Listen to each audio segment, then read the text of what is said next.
Un pauvre gagne autant qu'un riche, mais à Kinshasa, il y a un voisin dans la soixantaine, que tout le monde connaît. Je vais l'appeler Ali. Ali a une allure effacée et le regard fatigué, qui le font paraître bien plus âgé. Pourtant, il fut un homme que beaucoup enviaient.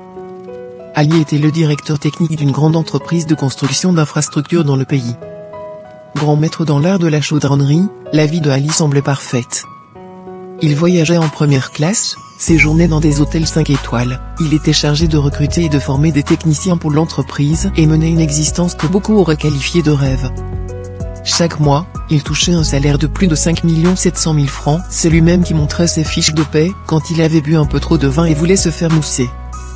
5 700 000 francs ? C'est une somme que peu de gens peuvent espérer gagner dans un pays comme le Congo-Kinshasa.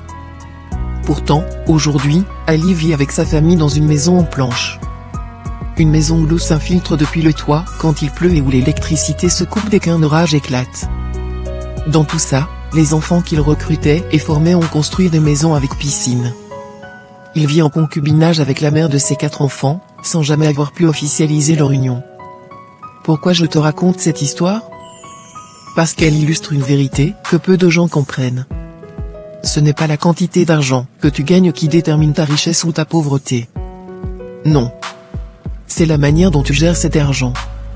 Ali avait tout pour bâtir un empire financier. Mais il a commis l'erreur que font beaucoup de gens, il vivait au jour le jour, sans système, sans plan, sans stratégie. Les riches et les pauvres produisent de l'argent, mais seuls les riches savent le gérer et pour cause, ils ont acquis, en plus de la maîtrise de leurs émotions face à l'argent, une éducation financière. Et cette capacité à gérer repose sur ce que j'appelle les 5 C. Les 5 C c'est le système qui sépare les riches des pauvres. Les 5 C c'est une méthode simple mais puissante pour gérer ton argent. Il repose sur la répartition de tes revenus dans 5 comptes distincts. Peu importe que tu gagnes 100 000 francs ou 10 millions de francs par mois, ce système te permet de reprendre le contrôle de tes finances et d'assurer ta prospérité à long terme. 1. Le compte des affaires domestiques, 70%. Ce compte est destiné aux dépenses de base, loyer, nourriture, factures, scolarité des enfants, transport. Ce sont les dépenses nécessaires pour maintenir ton foyer et répondre aux besoins essentiels de ta famille. L'erreur que beaucoup font, c'est de laisser ces dépenses absorber tous leurs revenus. Fixe-toi une limite de 50% de ton revenu total pour ce compte. 2. Le compte d'investissement, 10%.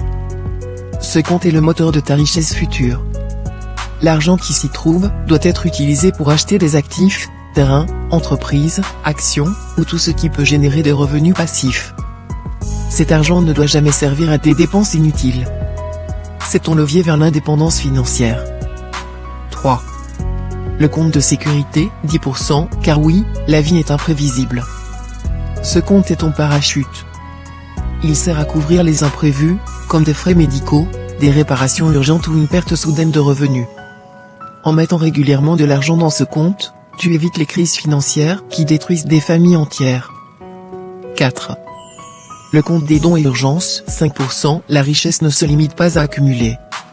Ce compte est destiné à aider les autres, dont à des œuvres caritatives, soutien à un ami dans le besoin, ou tout simplement répondre à des urgences sociales.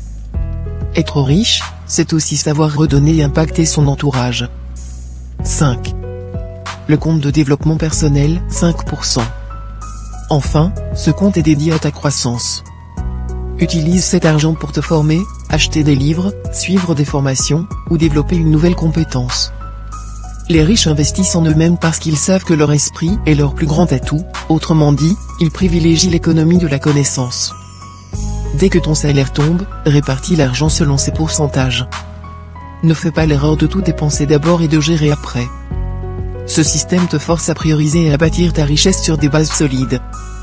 Ali est la preuve vivante qu'un grand salaire sans une grande discipline conduit à la ruine.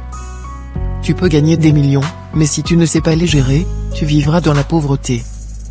Par contre, avec un système comme les 5 C, même un petit salaire peut te transformer en une personne prospère. Si tu ne fais pas ce travail, peu importe la quantité d'argent que tu gagnes par mois, tu vas te réveiller un jour à 65 ans pour te rendre compte que tu n'as rien laissé à tes enfants. Comme l'a dit Robert Kiyosaki, ce n'est pas combien d'argent tu gagnes qui compte, Mais combien d'argent tu gardes, comment il travaille pour toi, et pour combien de générations il travaillera encore? Gratitude.